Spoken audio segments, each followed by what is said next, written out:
الحمد للہ رب العالمین، الصلاۃ والسلام علی سید الانبیاء والمرسلین وعلی آلہ واصحابہ اجمعین، اما بعد، اعوذ باللہ من الشیطان الرجیم، بسم اللہ الرحمن الرحیم۔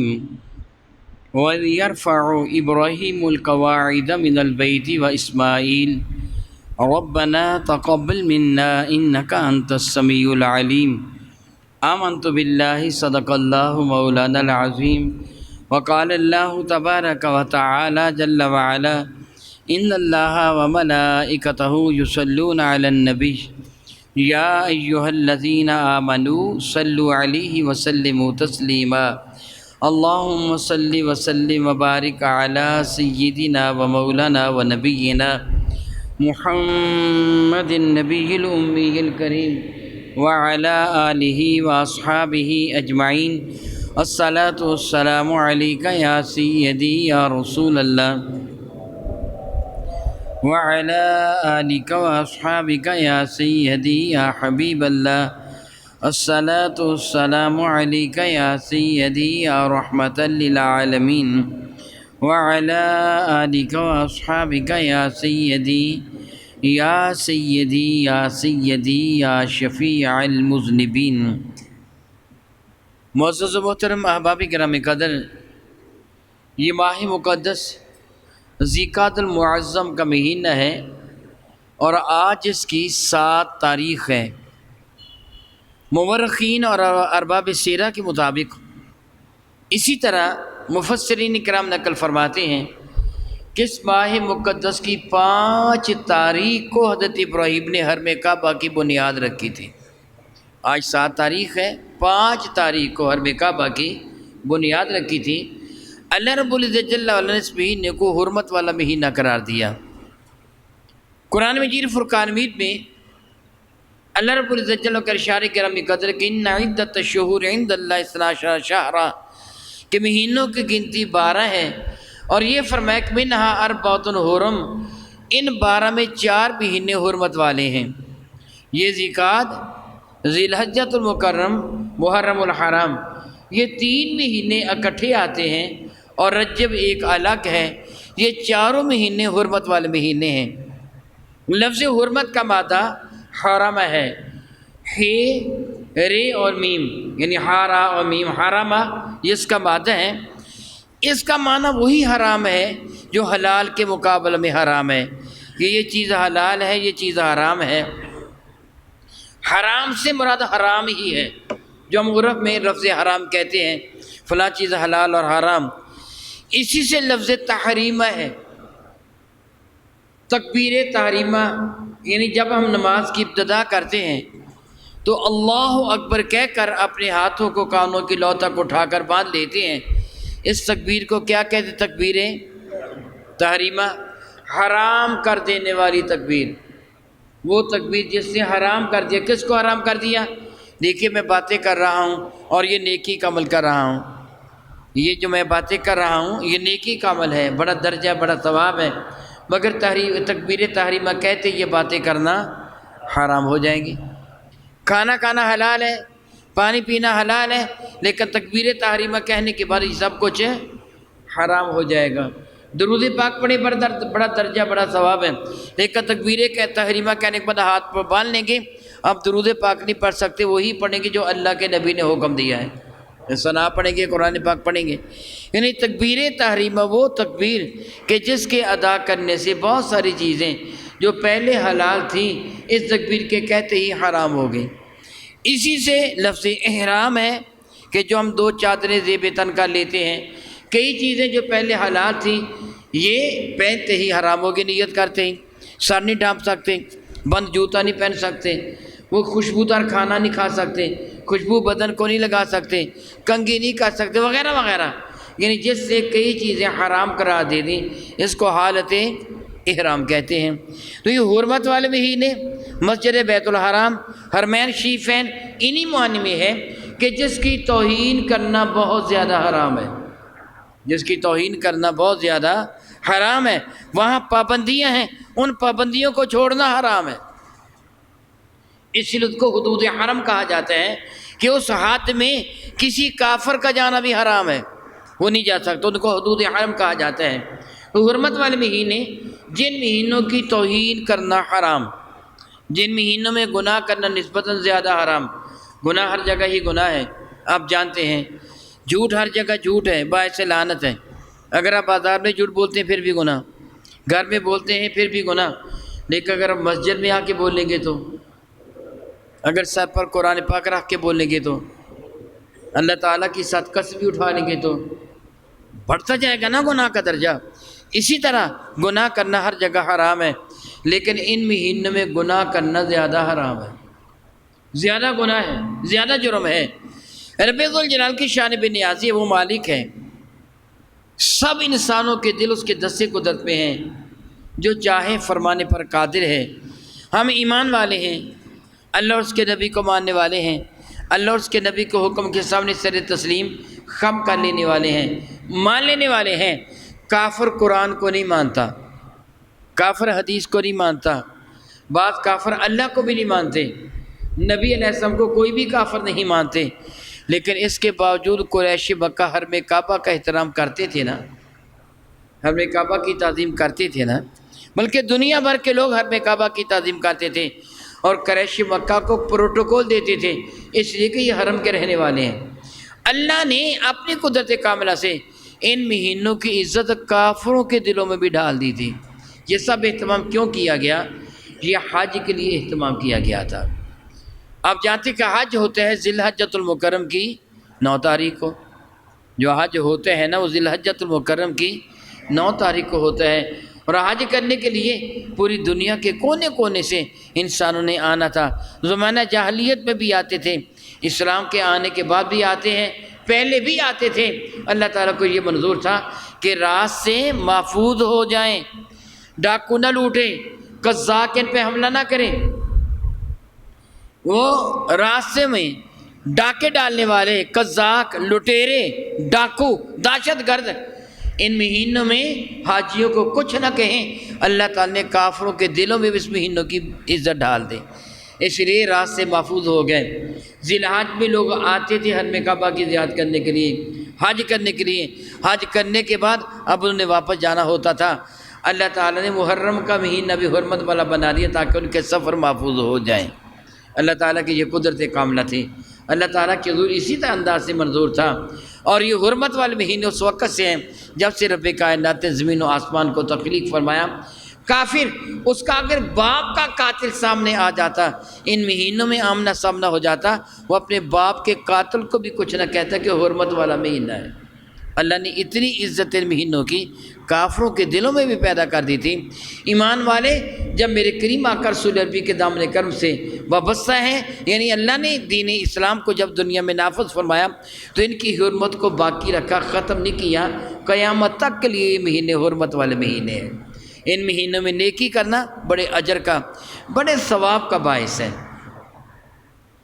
جس طرح میں ابھی تھوڑی دیر پہلے بیان کر چکا ہوں کہ اس مہینے کی 5 تاریخ کو ابراہیم نے حرم کعبہ کی بنیاد رکھی۔ اللہ تعالیٰ قرآن کریم پہلے پارہ میں فرماتا ہے وَيَرْفَعُ إِبْرَاهِيمُ الْقَوَاعِدَ مِنَ الْبَيْتِ، اس وقت کو یاد کرو جب ابراہیم اس گھر کی دیواروں کو، بنیادوں کو بلند کر رہے تھے۔ وَيَرْفَعُ إِبْرَاهِيمُ الْقَوَاعِدَ مِنَ الْبَيْتِ وَإِسْمَاعِيلُ، اور اسماعیل ان کے معاون تھے، یہ دونوں اس گھر کی تعمیر بھی کر رہے تھے اور کہہ رہے تھے ربنا تقبل منا، اے رب کائنات جل وعلا ہماری جانب سے قبول فرما لینا، بے شک تو بڑا ہی کریم ہے، مہربان ہے۔ گویا اللہ کے حکم کے مطابق حرم کعبہ بھی تعمیر کر رہے تھے اور رب کے حضور دعائیں بھی مانگ رہے تھے۔ حضرت ابراہیم علیہ السلام سے پہلے یہ حرم کعبہ متعدد مرتبہ تعمیر ہو چکا تھا۔ مورخین، مفسرین، ارباب سیرہ نقل فرماتے ہیں کہ جب رب کائنات جل مجد الکریم نے زمین کو تخلیق فرمایا تو یہ زمین پانی تھی، یہ زمین پانی تھی۔ اللہ تعالیٰ جل وعلا ہر شے پہ قادر ہے۔ اذا اراد شیئا ان یقول له کن فیکون، جب اللہ رب العزت جل وعلا نے کسی بھی چیز کا ارادہ فرمایا کہ اس کو تکلیف فرمانا ہے، اسے ہو جانے کو حکم دیا، چیز بن گئی۔ یہ اللہ تعالیٰ کی قدرت ہے۔ حضرت آدم کو، حضرت حوا کو بغیر ماں اور بغیر باپ کے پیدا کر دیا، حضرت عیسیٰ کو بغیر باپ کے پیدا کر دیا، لیکن اس کی سنت کیا ہے کہ میاں بیوی کے باہمی اتصال کے بعد اللہ تعالیٰ اولاد عطا فرماتا ہے۔ یہ اس کا طریقہ، اس کی سنت ہے۔ وہ چاہتا، حکم دیتا زمین کو بن جانے کا، زمین بن جاتی، مگر جب اس نے زمین کو بنانے کا ارادہ فرمایا تو پانی پر ہوا کو چلایا۔ ہوا کے چلنے سے پانی میں تلاطم بپا ہوا، موجیں اٹھی، ارتعاش پیدا ہوا، تو موجوں کے باہم ٹکرانے سے جھاگ پیدا ہوا۔ اس جھاگ سے اللہ تعالیٰ نے زمین کو تخلیق فرمایا ہے۔ یعنی جو پروسیس بنا ہے نا زمین کی تخلیق کا، وہ پانی پر ہوا کو چلایا، ہوا سے وہ تلاطم بپا ہوا، تلاطم کے باہم ٹکرانے سے، موجوں کے باہم ٹکرانے سے جھاگ پیدا ہوا، اور اللہ تعالیٰ اس جھاگ سے زمین کو پیدا فرمایا۔ مفسرین اکرام فرماتے ہیں سب سے پہلے جس جگہ جھاگ پیدا ہوا تھا وہ وہی جگہ ہے جو حرم کعبہ کی جگہ ہے۔ یوں کہیے کہ زمین کی ابتدا ہی حرم کعبہ سے ہوئی ہے۔ ارباب سیرہ نقل فرماتے ہیں، اسی طرح مفسرین اکرام بھی، کہ رب کائنات جل وعلا نے آسمانوں پر بیت المعمور کو بنایا۔ معمور مفعول کا صیغہ ہے، اس کا معنی ہوتا ہے جو بہت ہی آباد رہنے والا ہے۔ عمرانیات ایک مستقل طور پر مضمون بھی ہے جس کا تعلق انسانی آبادی کے ساتھ ہوتا ہے۔ لفظ عمرہ، عمر اور عمرہ یہ تعمیرات سے ہے، بنانا مکانات کا، آبادی کرنا۔ بیت المعمور جو ہر وقت آباد ہے، جب سے رب کائنات اس کو تخلیق فرمایا جب تک باقی رہے گا، مسلسل اللہ کے فرشتے اس کا طواف کرتے رہتے ہیں۔ اور یہ ہے کہاں؟ ساتویں آسمان پر۔ میرے اور آپ کے کریم آقا حضور نبی مرشد رحمت عالم صلی اللہ علیہ وسلم جب اللہ تعالیٰ جل وعلا کے حکم کے ساتھ، ارادہ کے ساتھ ملکوت السماوات کی سیر کے لیے تشریف لے جاتے ہیں، شب معراج، تو پہلے آسمان، پھر دوسرا، پھر تیسرا، پھر چوتھا، پھر پانچواں، پھر چھٹا، پھر ساتویں آسمان پر گئے۔ تفصیل آپ کئی مرتبہ سن چکے ہیں۔ جب ساتویں آسمان پر گئے تو آپ نے وہاں بڑا روشن و تاباں ایک مکان دیکھا جو نور کا بنا ہوا تھا، اور اس مکان سے نور کی شعائیں پھوٹ رہی تھی، اور مکان کی دیوار کے ساتھ ایک برگزیدہ شخصیت ٹیک لگا کر تشریف فرما تھی، اور چھوٹے چھوٹے بچے ان کی خدمت میں حاضر تھے، اور ان کے ساتھ یوں پیار کر رہے تھے جس طرح ماں باپ کے ساتھ ان کے ننھے منھے بچے پیار کرتے ہیں۔ کبھی گود پہ بیٹھ جاتے ہیں، کبھی کندھوں پہ چڑھ جاتے ہیں، کبھی کس انداز سے پیار کرتے ہیں، کبھی کس انداز سے پیار کرتے ہیں۔ تو جبریل نے کہا یا رسول اللہ، یہ بزرگ شخصیت حضرت ابراہیم علیہ السلام ہے، یہ بیت المعمور سے ٹیک لگائے بیٹھے ہیں، یہ حضرت ابراہیم ہے، اور ان کی خدمت میں جو بچے ہیں نا، یہ آپ کی امت کے وہ بچے ہیں جو بچپنے میں فوت ہو گئے، اللہ تعالیٰ ان کو ان کے حضور بھیج دیتا ہے، اور یہ ان سے پیار فرماتے ہیں، بچے ان کے ساتھ کھیلتے ہیں۔ ابراہیم اس کا معنی بنتا ہے اب رحیم، عبرانی زبان میں ایسا باپ جو بڑا ہی رحیم و کریم ہے۔ تو یہ پیار فرماتے بچوں کے ساتھ، اللہ تعالیٰ ان کے پاس ان بچوں کو بھیج دیتا ہے۔ آپ نے وہ حرم بیت المعمور کو ملاحظہ فرمایا جس کے گرد گرد فرشتے طواف کر رہے تھے۔ جب رب ذوالجلال نے زمین پر فرشتوں کو بھیجا تو فرشتوں نے عرض کیا مولا تعالیٰ جل وعلا ہمارے لیے بیت المعمور کی طرح کوئی جگہ بنا دے تاکہ ہم تیری عبادت میں لطف حاصل کر سکیں۔ رب کائنات ان کو اجازت دی کہ بیت المعمور کی عین سیدھ میں زمین پر ایک گھر بنا لو، اس کا نام بیت اللہ رکھ دو۔ آسمان والا کیا ہے؟ بیت المعمور، اور زمین والا کیا ہے؟ بیت اللہ۔ مورخین اور ارباب سیرہ نقل فرماتے ہیں، اور اسی طرح مفسرین کرام نے نقل فرمایا کہ اگر کوئی بیت المعمور کے نیچے سے پتھر پھینکے بالفرض اور وہ سیدھا آئے، دائیں بائیں نہ آئے، تو پتھر سیدھا حرم کعبہ کی چھت پر گرے گا۔ وہ جس کو پنجاب میں سال کہتے ہیں نا، بالکل عین اس کی سیدھ میں زمین پر یہ حرم کعبہ بنایا گیا۔ یہ حرم کعبہ کب بنا تھا؟ جب آدم علیہ السلام ابھی زمین پر تشریف نہیں لائے تھے، اس وقت حرم کعبہ بنا تھا۔ اور یہ فرشتوں کی گزارش پر بنایا گیا تھا، فرشتوں کے کہنے پہ بنایا گیا تھا۔ بعض تقاضا ہے، فطرت ہوتی ہیں چیزیں۔ جس طرح آپ جانتے ہیں ابتدا میں ریڈیو کو بڑی اہمیت حاصل تھی، ریڈیو کو بڑی اہمیت حاصل تھی، اور جو خاص خاص لوگ بڑی محنت کے ساتھ ریڈیو رکھتے تھے اور خبریں سنتے تھے۔ لیکن جب ٹیلی ویژن آ گیا تو ریڈیو کی اہمیت ختم ہو گئی۔ کیوں ختم ہوئی؟ ریڈیو میں صرف آواز آتی ہے اور ٹیلی ویژن میں شکل بھی آتی ہے، تصویر بھی آتی ہے۔ بطور مثال سمجھیے، بالفرض اگر یہ میری گفتگو ریکارڈ کر کے آپ کو سنائی جاتی تو آپ اتنی تعداد میں سننے کے لیے نہیں آتے۔ میں خود حاضر ہوں، اس لیے آپ بھی تشریف لائے ہیں۔ یہ فطرت کا تقاضے ہیں کہ چیز سامنے نظر آ رہی ہو نا تو لطف زیادہ آتا ہے، بات سننے کا مزہ بھی زیادہ آتا ہے، سمجھ بھی زیادہ آتی ہے۔ تو سامنے چیز موجود ہو تب ہے نا۔ اس لیے فرشتوں نے عرض کیا تھا ہمارے لیے یہ بھی بیت المعمور کی طرح گھر بنا دو، چنانچہ حرم کعبہ بنا دیا گیا۔ اللہ تعالیٰ ہر جانب ہے، کیا بنا؟ فَأَيْنَمَا تَوَلُّوا فَثَمَّ وَجْهُ اللَّهِ، تم جدھر بھی چہرہ کرو گے اللہ تعالیٰ کو ہر طرف پاؤ گے، مگر ہمیں حکم دیا کہ ایک طرف چہرہ کر کے نماز ادا کرو، حالانکہ اللہ تو ہر طرف ہی ہے۔ یہ ہماری فطرت کے مطابق ہے کہ جب انسان کو کٹار کے دے دیا جاتا ہے عمل کرنا نسبتاً آسان ہوتا ہے۔ فرشتوں کا جب بنا ہوا حرم کعبہ موجود رہا۔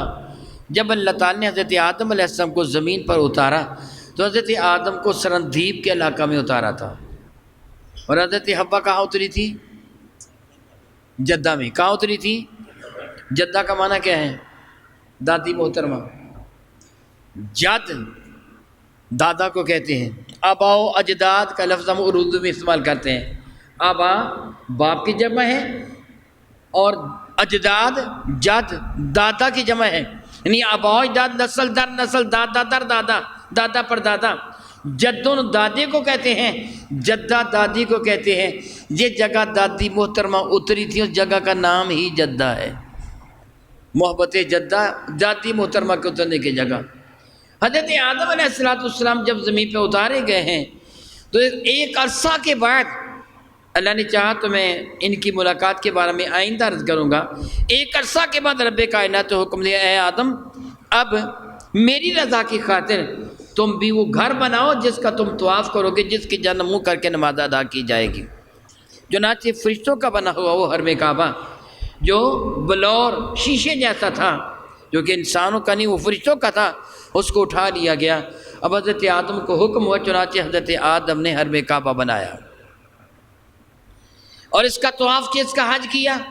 کہا جاتا ہے آدم علیہ السلام نے 40 حج فرمائے ہیں، سرندیب سے یہاں تشریف لا کر 40 حج آپ نے ادا فرمائے ہیں۔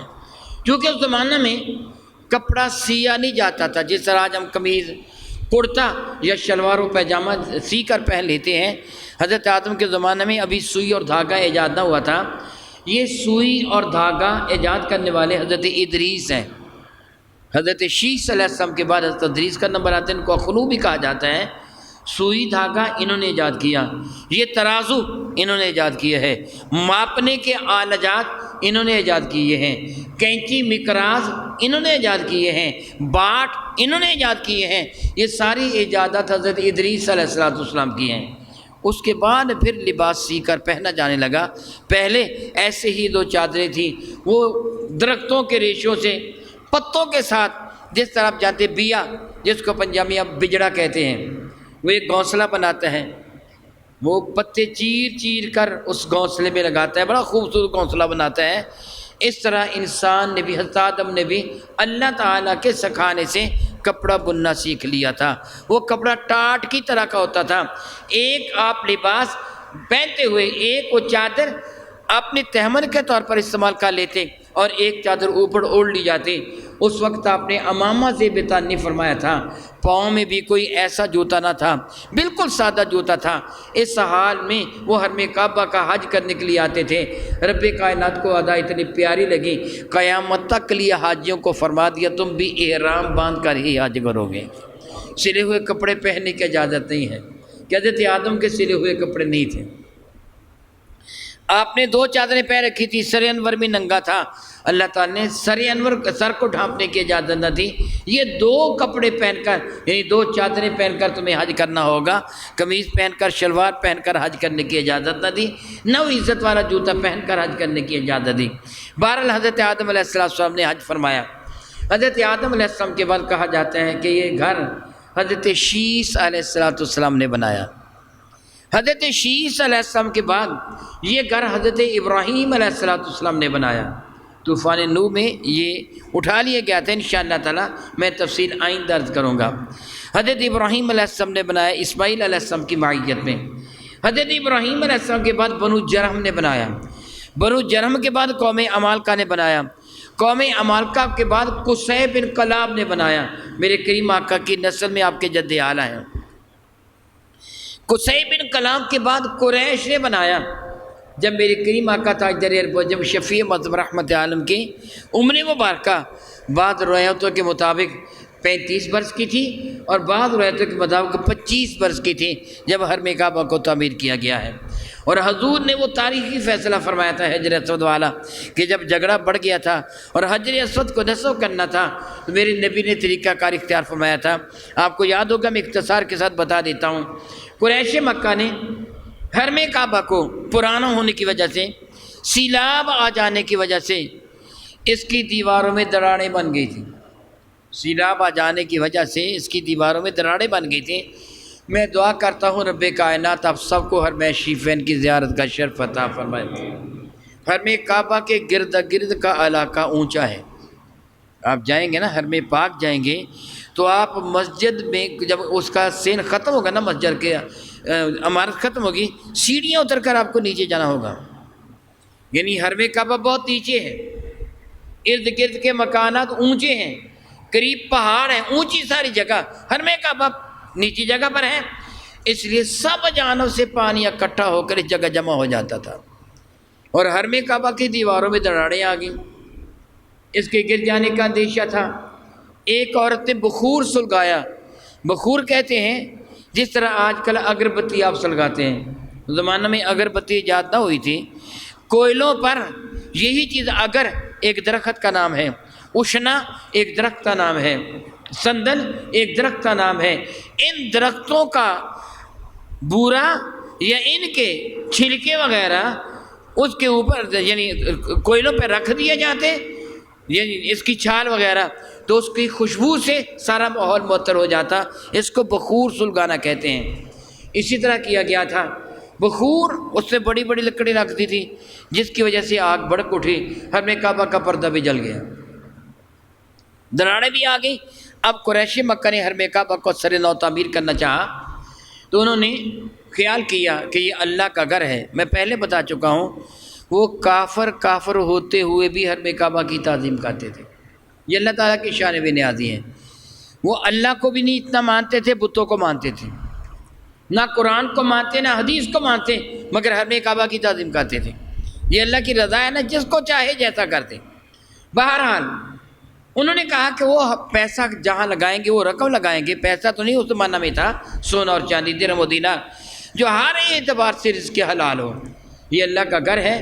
سبحان اللہ و بحمدہ، اللہ تعالیٰ اپنے گھر کی کس طرح حفاظت فرماتا ہے۔ کافر کہنے لگے ہم رزق حلال لگائیں گے، سود کا پیسہ، ظلم کا پیسہ، تعدی کا پیسہ، چھینا ہوا پیسہ ہم اس پر نہیں لگائیں گے، صرف رزق حلال سے لگائیں گے۔ چنانچہ چندہ تھوڑا اکٹھا ہوا، حرم کعبہ کو چھوٹا کر دیا گیا۔ حضرت ابراہیم علیہ السلام کے زمانے میں یہ بڑا تھا، اس کو چھوٹا کر دیا گیا، اس کا کچھ حصہ باہر نکال دیا گیا جو حتیم میں شامل ہے۔ میں پھر دعا کرتا ہوں اللہ تعالیٰ آپ کو حرم شریفین کی زیارت کا شرف عطا فرمائے۔ میزاب رحمت یعنی حرم کعبہ کا پرنالہ، اس کو میزاب رحمت کا، میزاب پرنالے کو کہتے ہیں، رحمت سے رحمت کا پرنالہ۔ میزاب رحمت جس حصہ میں کھلتا ہے اس کو ہم کیا کہتے ہیں؟ حتیم۔ کیا کہتے ہیں؟ حتیم کا حصہ۔ اور عام لوگ یہ سمجھتے ہیں سارا حتیم حرم کعبہ کا حصہ ہے، سارا حتیم حرم کعبہ کا حصہ نہیں ہے۔ حرم کعبہ کی دیوار سے اس پرنالے کے نیچے تقریباً 1 میٹر کی جگہ حرم کعبہ کی ہے، باقی جگہ حرم کعبہ کی نہیں ہے۔ اور جو کوئی حتیم میں جا کر یہ خیال کرے کہ میں حرم کعبہ کے اندر نماز پڑھنا چاہتا ہوں، وہ پرنالے کے نیچے پہلی صف یعنی 1 میٹر کے اندر کھڑا ہو کے نماز پڑھے گا، وہ حرم کعبہ کے اندر ہے۔ باقی سارے کا سارا جو حتیم ہے یہ حصہ ہے حجر اسماعیل کا۔ حجر اسماعیل کیا تھا؟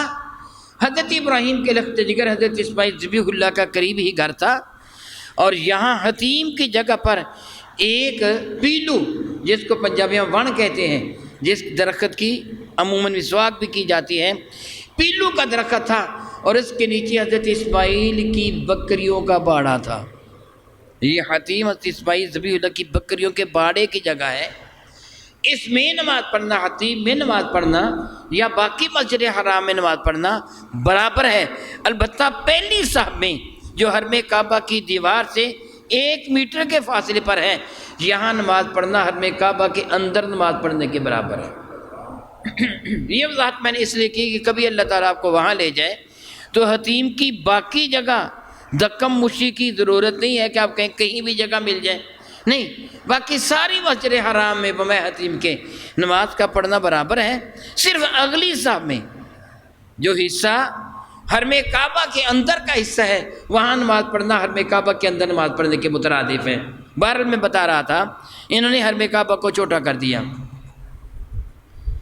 یہ حرم کعبہ پہلے کے مقابلے میں چھوٹا ہو گیا۔ اس کے بعد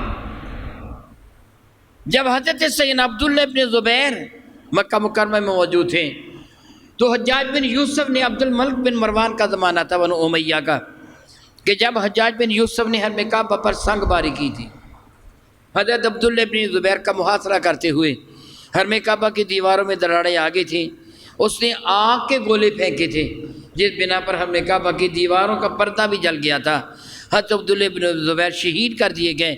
پھر حجاج نے نئے سرے سے حرم کعبہ بنایا تھا، اور حرم کعبہ کو حضرت ابراہیم کی بنیادوں پر بنایا تھا، اور اس کا پس منظر یہ تھا کہ حضرت سیدہ عائشہ صدیقہ رضی اللہ تعالیٰ عنہ فرماتی ہیں، میرے کریم آقا رسول عربی شفیع معظم رحمت عالم نے مجھے حرم کعبہ کی بنیاد دکھائی تھی، اونٹ کے کوہانوں کی طرح بڑے بڑے پتھر تھے، اور حضور نے فرمایا تھا کہ حرم کعبہ کی جو عمارت یہاں تک تھی، یعنی حتیم کے اندر 1 میٹر تک۔ فرمانے لگے، لوگ نئے نئے مسلمان ہوئے ہیں مکہ مکرمہ والے، اگر میں اس کو شہید کر کے بڑا کرتا ہوں تو لوگوں میں تذبذب پیدا ہو جائے گا، اس لیے میں اس کو شہید نہیں کر رہا، جی چاہتا تھا بڑا کر دوں۔ یہ جو جملہ تھا، جی چاہتا تھا بڑا کر دوں، اس جملہ کی بنا پر عبداللہ ابن زبیر نے اس کو بڑا کر دیا تھا، اور حتیم کا وہ حصہ جو حرم کعبہ کا حصہ ہے، حرم کعبہ میں شامل کر دیا گیا تھا۔ حجاج بن یوسف نے حضرت عبداللہ ابن زبیر کے بنے ہوئے کعبہ کو شہید کر دیا، شہید کر کے قریش کی بنیاد پر پھر سے بنا دیا۔ اس کے بعد ہارون رشید کا جب زمانہ تھا، بنو عباس کا زمانہ، تو ہارون رشید نے خیال کیا کہ میں حجاج کے بنے ہوئے حرم کعبہ کو شہید کر کے اثر نو عبداللہ ابن زبیر اور حضرت سیدنا ابراہیم کی بنیاد پر بنا دوں، مگر حضرت سیدنا امام مالک رحمۃ اللہ تعالی منع فرما دیا، فرمانے کے یہ تو پھر بادشاہوں کا کھیل بن جائے گا، کوئی بادشاہ آئے گا چھوٹا کر دے گا، کوئی بادشاہ آئے گا بڑا کر دیا کرے گا، یوں نہیں، اسی طرح رہنے دے جس طرح یہ موجود ہے، چنانچہ اس وقت سے لے کے آج تک اسی طرح موجود ہیں۔ یعنی اس کی عمارت کو ساری کو شہید کر کے اثر نو نہیں بنایا گیا، البتہ مرمت کئی مرتبہ ہوئی ہے۔ شاہ فہد کے زمانے میں بھی اس کی مرمت کی گئی تھی، مرمت کئی مرتبہ ہوئی ہے، لیکن بار بار اس کو سارا اثر نو نہیں بنایا گیا۔ سب سے پہلے حرم کعبہ پر جو غلاف چڑھایا تھا وہ طبع اول حمیری نے چڑھایا تھا، اس سے پہلے حرم کعبہ پر غلاف نہیں چڑھایا جاتا تھا۔ طبع اول حمیری تسخیر کائنات کے لیے نکلا تھا تاکہ میں دنیا کو اپنے ماتحت کر لوں، چنانچہ وہ یمن کے رہنے والا تھا، طبع اول حمیری یمن کا رہنے والا تھا، وہ دنیا کو تسخیر کرنے کی نیت سے نکلا کہ ساری دنیا میرے ماتحت ہو جائے۔ ان کو فائدہ اس کا کیا ہوتا تھا، وہ شہروں سے خراج لیتے تھے، وہ روپے پیسے وصول کرتے تھے، سونا چاندی وغیرہ، کپڑے وغیرہ، اسلحہ وغیرہ، کہ یہ ہمارے ماتحت ہیں، یہ خراج ہمیں دیں اور ہمارے خزانے میں زیادہ دولت جمع ہو۔ طبع اول حمیری فوج لے کے نکلا تھا، وہ زمانہ بڑا ہی سادہ زمانہ تھا، لوگ قبیلوں کی شکل میں رہتے تھے، جس طرح آج کل آپ یہ کہہ سکتے ہیں کہ یہ ہمارے ہاں تو اب وہ باقاعدہ آبادیاں ہو گئی ہیں، لیے کے علاقہ میں بعض جگہ اب بھی ایسے کہ لوگ اپنے کھیتوں میں رہتے ہیں، چند آدمی یہاں ہیں، چند آدمی وہاں، چند آدمی وہاں رہتے ہیں، اسی طرح رہا کرتے تھے، کھیتوں میں، جنگلوں میں، بیابانوں میں۔ بہاول پور کے علاقہ میں بعض جگہ اسی طرح ہے، اسی طرح رہتے ہیں۔ تو وہ چونکہ چھوٹی چھوٹی بستیاں تھیں، 5-5 10-10 گھروں پر مشتمل بستیاں، اور طبا اول عمیری کے پاس کیا تھی؟ پوری فوج۔ تو یہ چھوٹے چھوٹے گھرانے اس کی فوج کا مقابلہ نہیں کر سکتے تھے، اس لیے سب اس کو مانتے چلے گئے، اور وہ کہتا گیا کہ اتنی رقم میرے خزانے میں تم سالانہ جمع کرواتے رہنا، میں تمہیں کچھ نہیں کہوں گا۔ لوگ مانتے چلے گئے۔ یہ بڑے کر و فر، بڑے غرور اور تکبر کے ساتھ نکلا تھا کہ چھوٹی چھوٹی بستیوں والوں نے اس کی اطاعت کی تھی، بلکہ جب ان کو پتہ چلتا یہ اپنا نمائندہ پہلے آگے بھیجتا، اور بستی والوں کہتا ان کو بتاؤ جا کے طبا آ رہا ہے۔ طبا یاد رکھیے، میں تھوڑی سی وضاحت کر دوں تاکہ وہ کنفیوژن نہ ہو۔ یمن کا ہر بادشاہ طبا کہلواتا تھا۔ کیا بولا میں نے بتایا آپ کو؟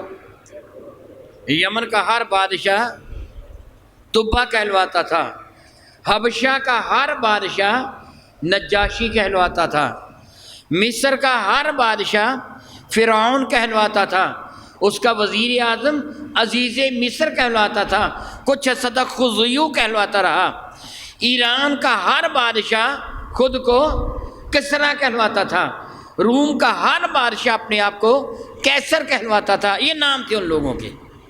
طبا وقت سے مراد وہ پہلا بادشاہ جب سے طبا کہلوانا شروع ہوئے، وہ بادشاہ بڑے کر و فر کے ساتھ نکلا تھا۔ پہلے وہ بندے کسی کو بھیج دیتا کہ جا کے بستی والوں کو بتا دو طبا آ رہا ہے، وہ بستی والے بیچارے آگے بڑھ کر اس سے استقبال کرتے، کھانے پینے کی اشیاء اس کو پیش کرتے۔ اسی معمول کے مطابق اس نے حرم مکہ میں بھی اپنے نمائندے کو بھیجا، جاؤ جا کے ان کو بتاؤ طبا آ رہا ہے، مگر مکہ والے اس کے استقبال کے لیے نکلے ہی نہیں، باہر نہیں نکلے۔ اسے بڑا غصہ آیا، انہوں نے میری توہین کی ہے، اور اس نے قسم اٹھائی کہ مجھے قسم ہے اپنے معبودوں کی، میں شہر کی اینٹ سے اینٹ بجا دوں گا۔ لوگوں نے بتایا کہ دراصل شہر والے بڑے معزز ہیں، جیسا کہ میں پہلے کہہ چکا ہوں کہ یہاں ایک گھر ہے جس کو اللہ کا گھر کہا جاتا ہے، شہر والے اس گھر کی وجہ سے پوری دنیا میں عزت کی نگاہ سے دیکھے جاتے ہیں، وہ گھر بڑی عزت والا ہے۔ تو طبا کہنے لگا پھر میں اس گھر کو بھی برباد کر دوں گا، اسے بھی تباہ کر کے رکھ دوں گا، اینٹ سے اینٹ بجا دوں گا اس گھر کی۔ طبا نے یہ جملے کہے تو رب کائنات نے اس پر ایک مرض کو مسلط کر دیا، اس کی ناک سے ایک رطوبت بہنے لگی، جس طرح ناک بہتی ہے نا، پانی ناک سے بہنے لگا، مگر اتنا شدید بدبودار تھا کہ اس کے پاس بیٹھا بھی نہیں جا سکتا تھا، وہ خود بھی پریشان ہو گیا، کوئی اس کے قریب بیٹھنے کے لیے تیار نہ تھا، اب وہ بالکل یک و تنہا رہ گیا، بڑا پریشان ہوا۔ اس سے اپنی فوج میں جن اطباء کو، طبیب، ڈاکٹر زراعت رکھے ہوئے تھے، انہوں نے علاج کیا مگر کسی بھی صورت فائدہ نہ ہوا۔ اس کی فوج میں کچھ علماء تھے جن کا تعلق بنی اسرائیل کے ساتھ تھا، انہوں نے کہا کہ طبا ہم تجھے علاج بتاتے ہیں لیکن اس شرط پر بتاتے ہیں کہ تو ہمیں قتل نہیں کرے گا، کیونکہ وہ ظالم شخص تھا، معمولی سا کسی سے ناراض ہو جاتا، حکم دیتا قتل کر دو۔ وہ کہنے لگا تم میرا علاج کرو گے، میں قتل کیوں کروں گا، بلکہ میں وعدہ کرتا ہوں میں تم کو انعامات سے نوازوں گا، تم جو چاہو گے میں تمہیں نعمتیں دوں گا، نام دوں گا۔ تو نے کہا پھر سنیے، دراصل انہوں نے اس پر تنقید کرنا تھی، اس کا کام غلط تھا، اس نے کہا ایسے نہ ہو کہ غصہ میں آ جائے ہمیں قتل کروا دے، اس لیے انہوں نے کہا تھا کہ پہلی بات یہ ہے وعدہ کر تو ہمیں قتل نہیں کروائے گا، پھر ہم بتائیں گے۔ انہوں نے کہا ٹھیک ہے میں وعدہ کرتا ہوں تمہیں انعامات دوں گا، قتل نہیں کرواؤں گا، میرا علاج بتا دو۔ انہوں نے کہا کہ دراصل بات یہ ہے کہ یہ مرض آسمانی ہے اور علاج زمینی ہو رہا ہے، مرض آسمان کا ہے، علاج زمین کا ہے، اس لیے تجھے شفا نہیں ہو رہی۔ وہ کہنے لگا مجھے سمجھ نہیں آئی، صاف صاف بات کہو۔ انہوں نے بتا دیا کہ جو تو نے قسم اٹھائی تھی میں گھر کو برباد کروں گا، تو جانتے ہو گھر بنایا کس سے تھا؟ اللہ کے برگزیدہ بندے حضرت ابراہیم نے بنایا تھا، اور ان کے معاون ان کے بیٹے اسماعیل تھے۔ اللہ کے حکم سے بنایا تھا، اللہ نے اس گھر کی حفاظت کا وعدہ فرما رکھا ہے، تو نے اسے برباد کرنے کی قسم اٹھائی ہے، اس لیے تو بیمار ہو گیا ہے، یہ تیری غلطی ہے۔ وہ ڈرتے تھے نا کہ تو غصہ میں نہ آ جائے، اس لیے پہلے انہوں نے کہا تھا کہ وعدہ کر۔ وہ کہنے لگا پھر بتاؤ اس کا علاج کیا ہے؟ تو علماء نے فرمایا کہ تو سچے دل سے توبہ کر کے اللہ تعالیٰ تو میرا گناہ معاف کر دے، میں تیرے گھر کی تعظیم کروں گا، یہ وعدہ کر لے اپنے رب کے ساتھ، اللہ تعالیٰ تجھے شفا دے دے گا۔ چنانچہ اس نے علماء کی موجودگی میں توبہ کی، اسی وقت اسے مرض سے شفا مل گیا، اسی وقت شفا یاب ہو گیا، وہ بہت خوش ہوا۔ علماء کہنے لگے میں تم کو نام و کرام سے نوازوں گا۔ اس نے پھر حرم کعبہ کی تعظیم و توقیر کے لیے حرم کعبہ پر غلاف چڑھایا تھا، اس سے پہلے حرم کعبہ پر غلاف نہیں ہوا کرتا تھا اور نہ ہی اس کے اوپر چھت ہوا کرتی تھی، بس وہ چار دیواری تھی، دو دروازے تھے، ایک دروازے سے داخل ہوتے تھے، دوسرے دروازے سے نکل جاتے تھے، اندر ایک توغار جس کو آپ پنجابی میں کھرلی سی کہہ سکتے ہیں بنا ہوا تھا، جس کے اندر حرم کعبہ کے تحائف اور ہدایہ رکھے جاتے تھے۔ اور اس کے بعد سب سے پہلے جو ریشمی لباس، اس سے تو عام لباس پہنایا تھا نا، ریشمی غلاف جو چڑھایا سب سے پہلے یہ حجاج بن یوسف نے چڑھایا ہے۔ حجاج بن یوسف نے اس پر ریشمی غلاف چڑھایا، اس وقت سے لے کے اب تک اس پر ریشمی غلاف ہی چڑھایا جاتا ہے، عام غلاف نہیں چڑھایا جاتا۔ حرم کعبہ کو حضرت ابراہیم علیہ السلام نے کیسے بنایا اور اللہ تعالیٰ جل وعلا کو ان کو کیا حکم ہوا تھا، اور اس تعمیر میں حضرت ابراہیم کے معجزات کس طرح ظاہر ہوئے اور اللہ تعالیٰ کی خاص رحمت کس طرح ظاہر ہوئی، یہ انشاءاللہ تعالیٰ اللہ نے چاہا اور اس کو منظور ہوا تو میں آئندہ عرض کروں گا۔ دعا کرتا ہوں رب کائنات مجھے بھی اور آپ کو بھی حرم شریفین کی زیارت کا شرف عطا فرمائے، اللہ تعالیٰ اسے پہلے کی طرح آباد و شاد رکھے، آمین ثم آمین، وآخر دعوانا الحمدللہ رب العالمین۔